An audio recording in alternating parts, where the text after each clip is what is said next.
माननीय उपसभापति महोदय, आपका बहुत धन्यवाद। स्पेशल इंटेंसिव रिवीजन के बाद प्लीज स्पेशल इजाजत दे सकते हैं। डिलीशन हो रहा इस मामला है, डिलीशन हो रहा हाउस के रूलिंग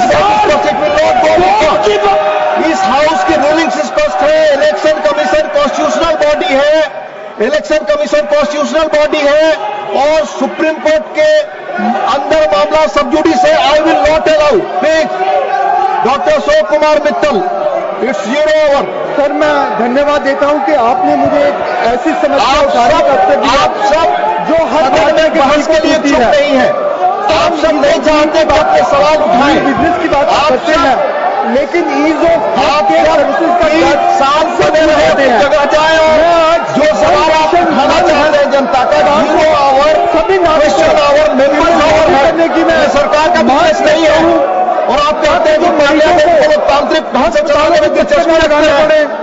सारे आपके जो आचरण है बार बार वो रूल्स ऑफ कंडक्ट के खिलाफ है। प्लीज ना बोलना पड़े।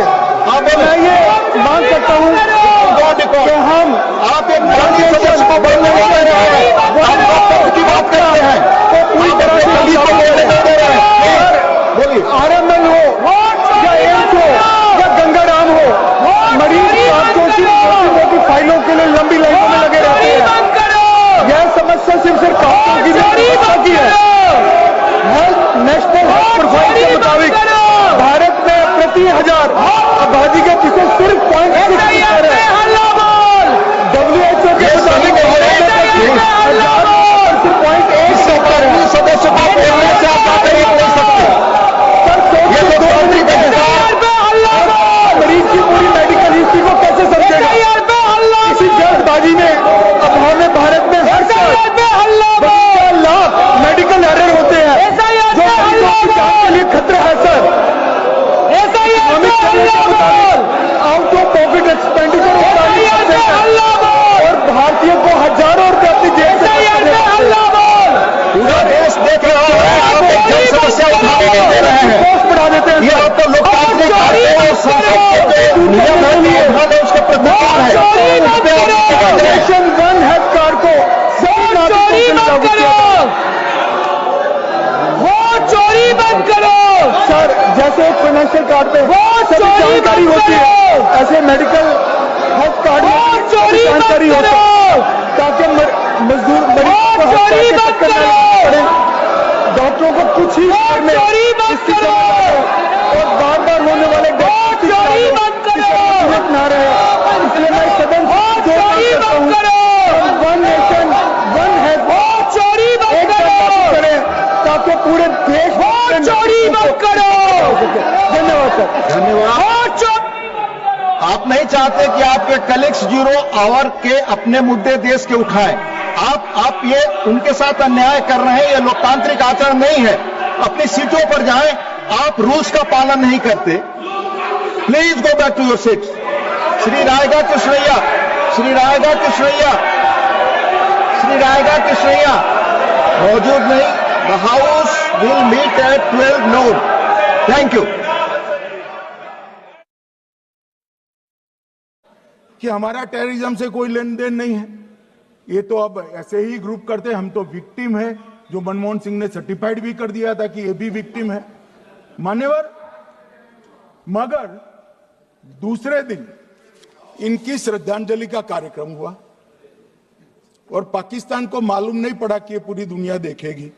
सेना के आला अफसर उनके नमाजे जनाजा में उपस्थित हुए, उनके जनाजे को कंधा दिया और ये सारे आतंकवादियों के जनाजे के जुलूस के अंदर पाकिस्तानी सेना, इनके अफसर, ISI के अफसर, वहां की पुलिस के अफसर अश्रुभीनी आंख के साथ जुड़े थे।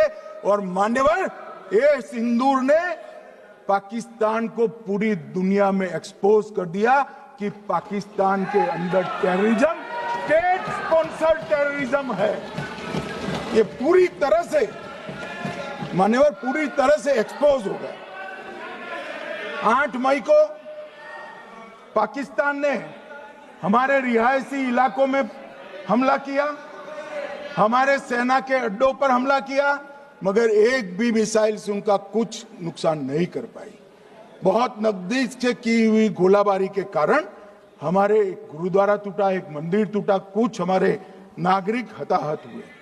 और दूसरे दिन 9 मई को मोदी जी ने सेना को हुक्म दिया, एक मीटिंग करी, राजनाथ जी, मोदी जी, एनएसए, सेना के सारे अध्यक्ष, और जवाब देने का तय किया और उनके 11 एयरबेस को क्षतिग्रस्त करने का काम किया। मान्यवर, 8 एयरबेस इतने सटीक तरीके से तोड़े गए, पाकिस्तान की पूरी एयर डिफेंस सिस्टम धरी की धरी रहेगी, कुछ नहीं कर पाई। नूर खान चकलाला एयरबेस तोड़ दिया गया, मुरीद तोड़ दिया गया, सुगुर्दा तोड़ दिया गया, रफीकी तोड़ दिया गया, रहीम यार खान तोड़ दिया गया, जकोबाबाद तोड़ दिया गया, सुक्कुर और भोलारी भी तोड़ दिए गए। और सुक्कुर, लाहौर, अरिफवाला, चुनेन, जकोकाबाद और नया चोर, ये 6 रडार सिस्टम भी उनके पूरी तरह से ध्वस्त कर दिए। 2 surface to air guided weapon Lahore और ओकारा में इनका जखीरा भी समाप्त कर दिया गया। और मान्यवर, ये हर चीज में पॉलिटिक्स करते, हर चीज में। जब उन्होंने हमारे रिहायशी इलाकों पर हमला किया, फिर भी हमने इनके रिहायशी इलाकों पर हमला नहीं किया, सिर्फ इनके एयरबेस और एयर डिफेंस सिस्टम को निशाना बनाया और उनकी आक्रमण करने की क्षमता को पंगु कर रख दिया। हमारी पूरी सेना, पूरी वायुसेना, पूरी नौसेना अक्षुण्ण थी और उनकी हमला करने की क्षमता को हमने छिन्न विछिन्न कर दिया। पाकिस्तान के पास शरण में आने के अलावा और कोई चारा ही नहीं था। इसलिए मान्यवर, इसलिए 10 मई को डीजीएमओ ने, पाकिस्तान के डीजीएमओ ने भारत के डीजीएमओ को फोन किया और 5 बजे हमने इस संघर्ष को विराम किया। अब मान्यवर,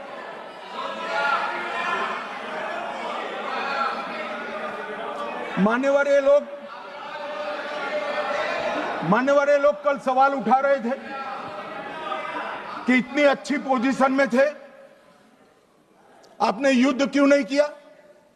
युद्ध के कई परिणाम होते हैं मान्यवर, करना न करना वो सोचकर करना पड़ता है। मगर मैं इसी देश के इतिहास से कुछ घटनाएं बताना चाहता हूं। 1948 में मान्यवर, कश्मीर में हमारी सेनाएं निर्णायक बढ़त पर थी। सरदार पटेल ना बोलते रहे, जवाहरलाल नेहरू जी ने